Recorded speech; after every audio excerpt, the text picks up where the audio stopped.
May 2, 2011, Abbottabad, Pakistan.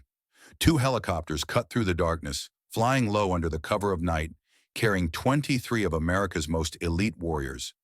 For nearly a decade, the world had searched for one man, the mastermind behind 9/11, a shadow whose actions reshaped history.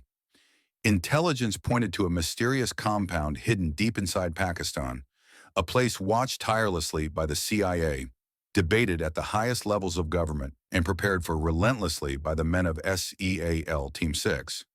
They trained for weeks, rehearsing every entry point, every hallway, every room, knowing that any misstep could cost them their lives.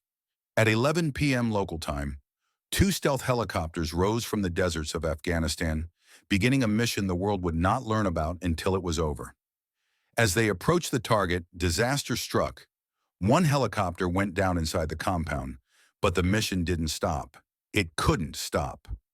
The SEALs regrouped, breached the walls, and pushed forward with precision and speed. Room by room, floor by floor, they cleared the compound until they reached the third level.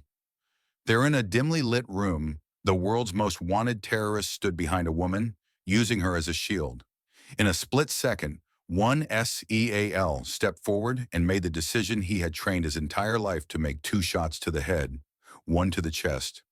Osama bin Laden, the architect of terror, was dead. But to the men on that mission, this moment wasn't about revenge. It was about justice, about ending a chapter of pain for thousands of families, and about closing one of the darkest episodes in modern history. As the team secured the body and gathered critical intelligence, the compound filled with the sound of controlled movements and calm voices. Despite the crash, despite the chaos, the mission was succeeding. The SEALs exfiltrated, boarded their helicopters, and disappeared back into the night. When they returned to base, there were no cheers, no celebration, just quiet reflection. Hours later, the president stood before the world and announced the new cities erupted into applause. Crowds filled the streets, and for a moment, people everywhere felt the weight of history shift. But the man who fired the shot remained anonymous, choosing silence over fame, duty over recognition. Years later, when he eventually shared his story, it wasn't for glory. It was to set the record straight, to tell the truth of what happened inside that compound, and to honor the countless men and women who spent years hunting the most dangerous terrorist of our time. His message was simple: I did my job, that's all.